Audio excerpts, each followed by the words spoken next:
يريد الله بكم اليسر ولا يريد بكم العسر.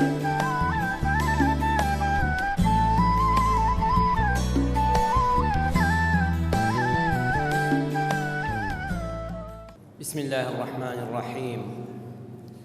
الحمد لله رب العالمين، والصلاة والسلام على سيدنا وحبيبنا محمد وعلى آله وأصحابه أجمعين. خۆشەویستان و بەڕێزان،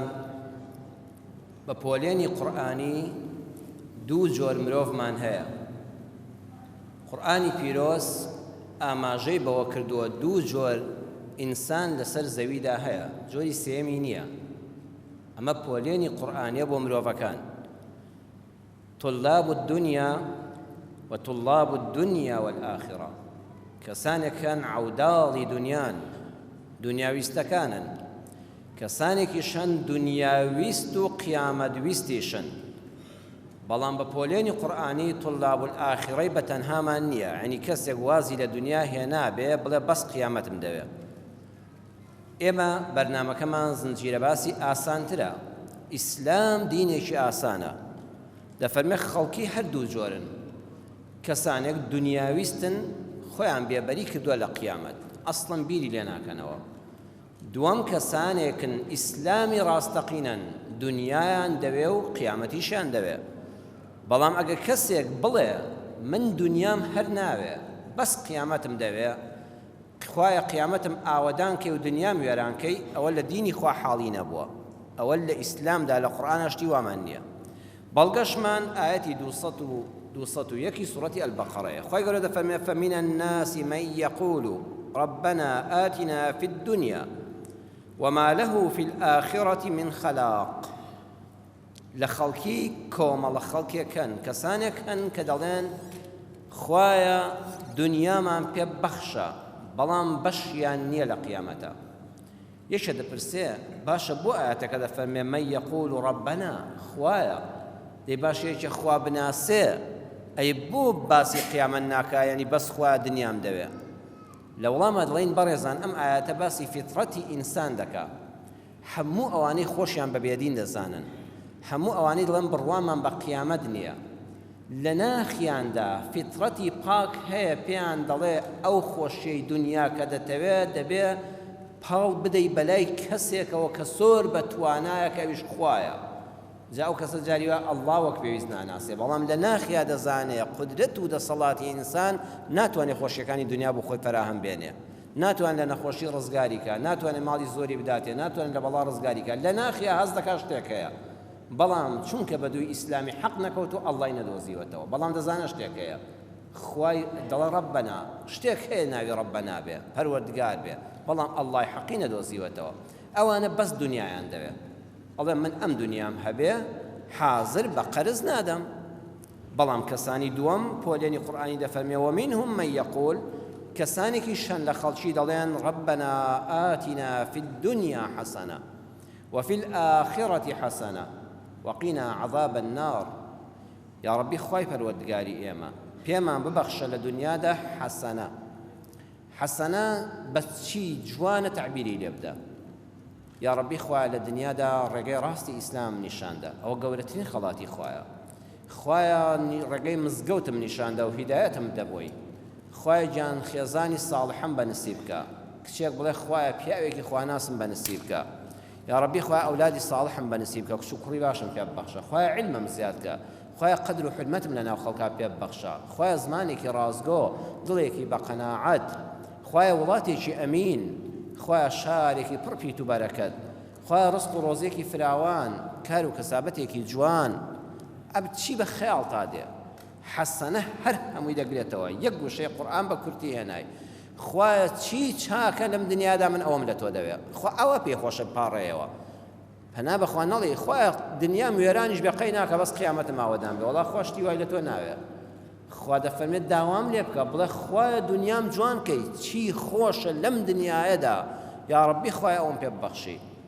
بەڵام خوا من هەر دەزانم ئەم دنیایە کۆتایی پێدێ، ئەوەندەم حەز لە خۆشیە، ئەوەندەم حەز لە شتی جوانە، حەز ناکەم خۆشیەکان کۆتاییان پێ بێ. وفی الآخرة حەسەنە، خوا من دەزانم دنیا کۆتایی پێدێ و دەچمە قیامەتێکی هەمیشەی، خوا لەوێ شتی چاکەوەم بەنسیب بکەی، چی خۆشە چی پلەی بەهەشت بەرزە ڕەفاقەتی پێغەمبەران بە خزمەتگەیشتنی سەرداری پێغەمبەران حەزرەتی محەممەدی ئەکرەم صلی الله عليه وسلم خواردنەوە لە ئاوی حەوزی کەوسەر بەر شەفاعەتی پێغەمبەر صلی الله عليه وسلم کەوتن یا ڕەبی خوایە شادبوونەوە بە دایک و باوکم شادبوونەوە بە خێزان و منداڵەکانم بە برادر و هاوڕەکانم خوایە لە دنیادا ئەو کۆمەڵە خەڵکی ئێمە زۆرمان یەکتر خۆش دەویست خوایە لە قیامەتە لە یەکماندا نەبڕی ئەو معنای حەسەنەیە یا ڕەبی خوایە ئەوە لە قیامەتە هەمومان لە بەهەشتا ڕۆژانە یەکتری ببینین خوایە داوا لێ دەکەم حەسەنەی هەرە گەورەوەیە من بە چاوی سەری خۆم تۆ ببینم حسن و جەماڵی تۆ ببینم ولله المثل الأعلى كإنسان لە دنیادا ناتوانێت ئەوە ببینێ خوایە داوای ئەو حەسەنە گەورە لێ دەکەم کە بە چاوی سەرم تۆ ببینم لە قیامەتە وقنا عذاب النار خوای جان کردەوەکانم وەڵڵاهی ئەوەندە کە من خۆم بە شەرمەزار دەزانم ئەگە بڵێم مستحقی جەهەنەم نیم یا ڕەبی خوای کەسەی لاپەڕی کردەوەکانم دەکەم شتی زۆر ناشیدم کردو لە بینی خۆم و خوادا بەس خوا دەزانێ خوای تۆ سەتار العیوبی لەم دنیا ئاشکرا نەکرد خوای لەو دنیاش من پارێزی بمخەیە جەهەنەمەوە وەکو لەم دنیا ستری عیوبت کردم پاراستمت لەوەی ئابڕوم بچێ لە ناو خەڵکە یا ڕەبی خوای لە قیامەشیا تۆڵەم لێ نەکەیەوە بە عەزابی جەهەنەم بمسووتێنی ها خەڵکانێک دەڵێ لۆمەی خەڵکی گرانترە لە عەزابی قەبر نە لۆمەی خەڵکت دەوێت لەم دنیادا نە عەزابی قەبر لەو دنیادا خوای لە هەمویان بمپارێزە ئەمە داوای موسڵمانە بۆیە گەورەترین دوعایەک کە ئینسان بپرسێ ئەرێ چۆن لە خوا بپاڕێمەوە ئەها ئیسلام ئاسانە بەڕێزان ئاسانتر لە ئاسان چێ هەیە ئەمەندە فێر نەبێ ربنا آتنا في الدنيا حسنة وفي الآخرة حسنة وقنا عذاب النار ئیتر بەخوا نەپرسی مامۆستا فڵان کەس و نە شێخ فڵان کەس و نە تەفسیری فڵان و نە کتێبی مەئسووراتی فڵان و هەر ئەمەندەت بەسە ئەمجا کە وشەی حەسەنەی دنیا هات بەدڵتا چی جوانی بە خەیاڵتە هات داوای بکە لە خوا ئەوە مڵکی بێ سنووری خوا کۆتایی پێ نایە عەزیزم وا نەزانی ئێمە داوا لە فڵان کەس دەکەی بەخوام تەکلیفە قورسە بۆ خوا لە ئاسان ئاسانترە زۆریشی پێ خۆشە زۆری لێ داوا بکەیت چونکە ئەوەندە دەوڵەمەندە خوا ئەلغەنیە ئەوەندە دەوڵەمەندە حەز دەکا بەندەکانی داوای لێ بکەن حەز دەکا پێیان بەخشێ لە قیامەتیشا چی چاکە و خۆشیە مەڵێ خوایە بەس بچمە ئەو دیو دەرگای بەهەشتەوە بەسمە نەوەڵڵا خوایە بۆ دیو دەرگای بەهەشت ڕازی نابم داوای فیردەوسن لێ دەکەم ئیتر خۆ لە تۆ کەم نابێتەوە خوایە بەکردەوەکانی خۆشم نانازم شانازی ناکەم دوو ڕۆژ و شەو نوێژەکەم هەبوو بێ و ذیکر و دوعایەک بەخوا ئەوانە زۆر کە من هەمووی مستحقی ئەوە نیە کە تۆ مناسیەوە بە حەق یا ڕەبی خوایە بەڕەحمی خۆ لە عەزابی جەهەنەم بمپارێزە ئەم دوعا کورت و پوختە بەردەوام بەڕێزم ئەمە بڵێ لە ڕێگادا ڕۆشتی بیڵێ لە دوای ناخواردن بیڵێ کە تویشە سەر جێگای خەوتن بیڵێ کە بینی خۆت و خوا هەستت کرد ها فەیەزاتی کە ڕوحیت بۆ دێت دڵت لەگەڵ خوادا پاکت چاوت پڕ بووە لە فرمێسک لە خۆشەویستی خوا بیر دەکەیتەوە خوایە چی داوا بکە ئەم دوعایە ئەوە بەسە بۆیە بەڕێزان لە پۆلێنی قورئانیدا ئێمە دوو کەسمان هەیە دنیاویستی جوان و قیامەتویستی جوان حەسەنە بەڵام ئەو کەسەی حاڵی ببێ دنیام ناوێ دنیا پیسە دنیا بۆ کافر باشە دنیا کەلاکی تۆپیوە وەڵڵاهی لە دینی خوا حاڵی نەبووە ئەوە ئیسلامی ئەمە ئەوەی تێدا نییە دەچینە خزمەت صحیحی ئیمامی موسلیم هەزار ڕەحمەت لە ئیمامی موسلیم بێ بۆمان باس دەکا و دەفەرمێ تزوج عبد الله بن عمرو بن العاص عبد الله کوڕی عەمری کوڕی عاص بوو سەحابەیەکی هەیە لە پایە بەرزی پێغەمبەری خوا صلی الله علیه وسلم گەنجێکی زۆر بۆ خوا سوڵحا و جوان هاوسەرگیری کرد دوای هاوسەرگیریەکە خەزوورەی کچەکە بووکەکە ناوی عەمری کوڕی عاص بوو یەکێک بووە لە پیاوە عەبقەریەکانی پێش ئیسلامیش پیاوێکی ورد و وریا و زیرەک و چالاک و قسە زان کە مسلمانیش بوو مسلمانێکی زۆر بە حەق و چاکی لێ دەرچوو جا من دایمە ئاوات دەخوازم خۆزگە بێدینی وان بینیوە زۆر زمان پاراوە زۆر زمان شیرینە زۆر لێزانم خۆزگە فڵان کەس مسلمان بووبوویایە ئەم عەمری کوڕی عاصە پێش ئیسلامیش کابرایەکی زۆر پیاوانە و خاوەن دیواخان و مرد و قسەزان و دیبلۆماسی بوو کە مسلمانیش بوو خێری بۆ ئیسلام دایەوە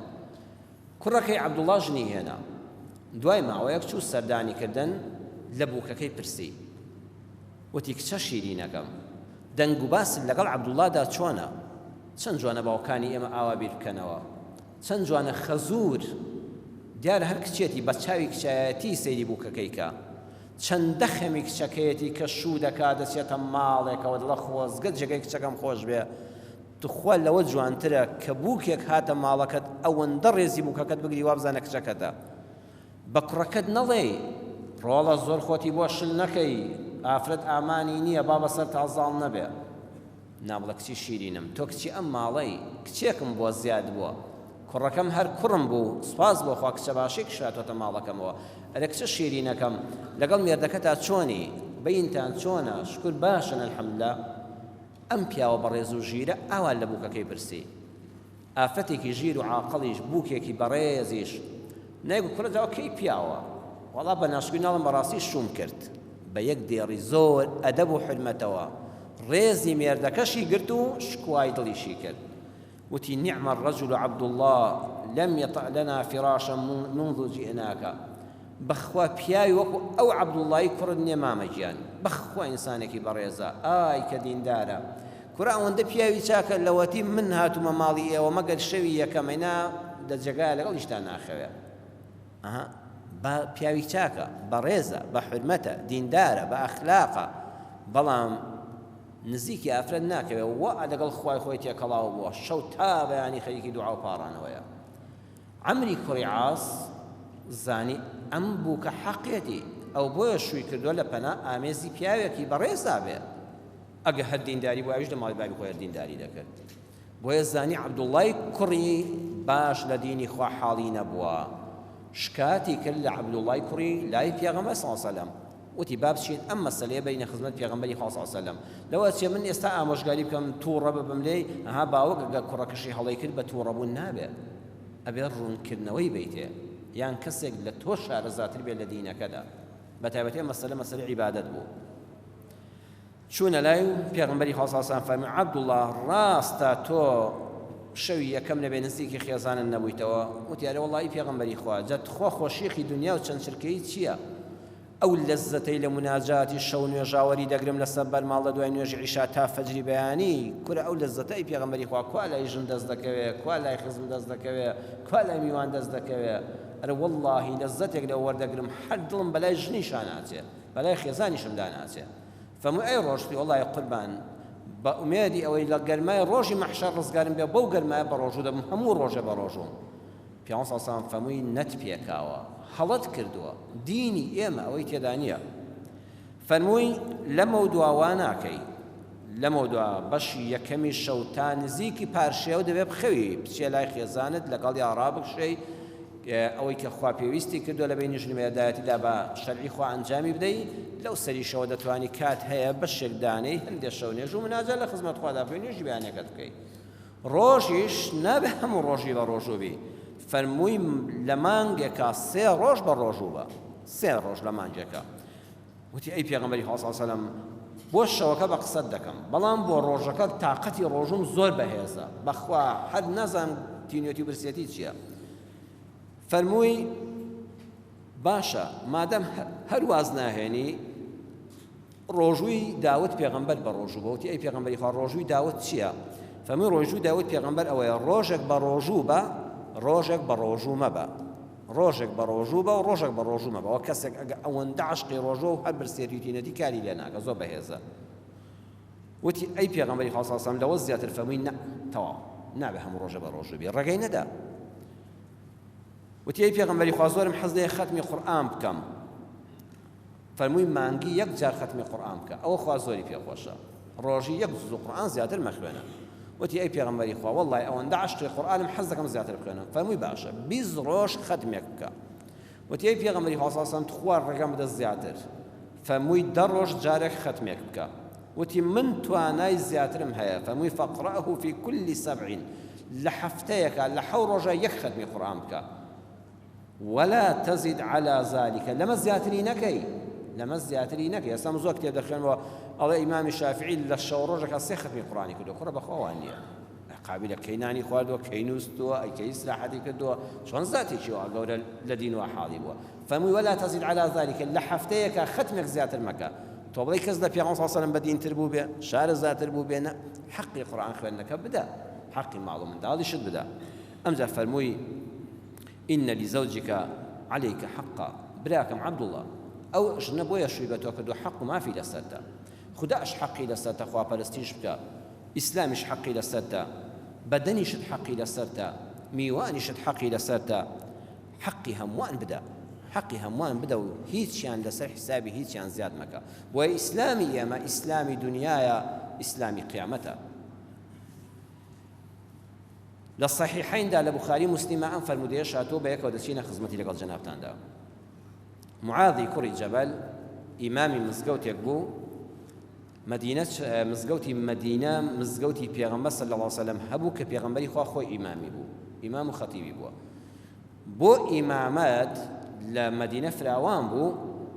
مزگەوتی بچکۆلەش هەبوون، یعنی وەکو ژوورێک ئەهلی ئەو گەڕەکە دەچوونە ناوە نەدەگەیشتنە مزگەوتی پێغەمبەر صلی الله علیه وسلم. پێغەمبەر ئەو ئاسانکاریەشی کردووە، نەیەفەرموو دەبێت لەو سەری مەدینەش بی هەر بگەیتە ئێرە، کابرا تا هەر بزستان هەموو لەشی تەڕ دەبوو، لەوە چی دڕندەبی خوادا، لەوە چی گەرمابی سووتاندایە. نا لە گەڕەکەکاندا مزگەوتی بچووک هەبوون، بۆ جومعانیش هەموو داهاتنەوە مزگەوتە گەورەکەی پێغەمبەر صلی الله علیه وسلم. ئەوانی لە دەوری مزگەوتیش بوون، پێغەمبەری خوا صلی الله علیه وسلم خۆی ئیمامەتی بۆ دەکردن. ئەو مزگەوتە بچکۆلە ئیمامەکەی معاذی کوڕی جەبەل بوو. دوای نوێژی عیشا خەڵک دەچێت بۆ جەماعەت، وەکو ئێمە کاتوینە مزگەوت. معاذ دەنگێکی زۆر نایابی وەکو مامۆستای خۆمان ئەلحەمدولیلا خۆشی هەبوو، خەڵک پێخۆش بوو قورئانەکەی گوێ لێ بگرێت. قورئانی دەست پێ کرد و بەو دەنگە ئاوازە خۆشەی هەر شیرین بوو گوێ لێ بگری. سەحابەیەکیشمان هەیە ناوی حەرامی کوڕی میلحانە. حەرامی کوڕی میلحان سەحابەیەکی گەورەی پێغەمبەر صلی الله علیه وسلم دواتر شەهید بووە. ئەمیش چووە باخی خورمای هەبوو لە نزیک مزگەوتەکەی پێغەمبەر صلی الله علیه وسلم. ئاوی خستۆتە سەر نەمامە خورماکان، وتی ئاوەکەم خستۆتە سەری هەتا 6-7 دێرا و ئاو دەدا با بچم فریای جەماعەتەکە شکەوم. وڵا کاکە ئیمام درێژی کردەوە نوێژ، کوتی بۆ خوای ئاوەکە سەرڕێژ دەکا، ئاوەکەشم لە خیس دەچێت و نەمامەکەشم ئاو نادرێت. هەر خێران نێتی مفارەقەی هێنا، نێتی مفارەقە ئەوەیە تۆ دەچێت مزگەوتێکەوە، ئیمام نوێژەکەی زۆر درێژە، تۆ خەریکە پشتت دەتەقێ، کلیەت دێشێ، سەرت زۆر دێشێ، سارەکە لە دەرە ڕاگرتەوە وەڵڵا بەبیرم هاتەوە قاپیەکەیم دانەخستەوە پارەیەکیش تێدایە،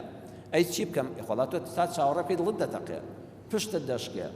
ئیشی بەپەلەتەیە، ژن و منداڵەکە لەناو سارەکەیدا هاتی وە زانی 5 دقەمان مۆستا بەخوا بە نیو سعاتێکەش لەم نوێژە نابێتەوە. شەرع گونەهبارن ناکات لە جێی خۆ تا بڵێ خوای گیان وا خۆم لە ئیمام جیا کردەوە، نێتی مفارەقەی پێڵێن خۆت لە ئیمام جیاکەوە بەپەلە نوێژەکەی خۆت تەواو بە سەلامی خۆتەوە بڕۆ دەرێ، بڕۆ دەرەوە ئەزی جەماعەتەکەت بۆ نووسراوە خۆشت لە ئیمام جیا کردەوە، لە دڵی خۆت ئەڵێ خوا وا خۆم لە ئیمام جیا کردەوە، نێتی مفارەقەم هێنا بەپەلە نوێژی خۆت بکەو بڕۆ. ئەم پیاوە وای کرد، وتی وەڵڵا بە نوێژی معاذ بێ وەڵڵا باخەکەم فەوتە و ئاوەکەم سەرڕێژی کرد، هەر خێرانێتی مفارەقەی هێنا و بەپەلە ڕۆیشتە دەرەوە مزگەوتی بەجێهێشت.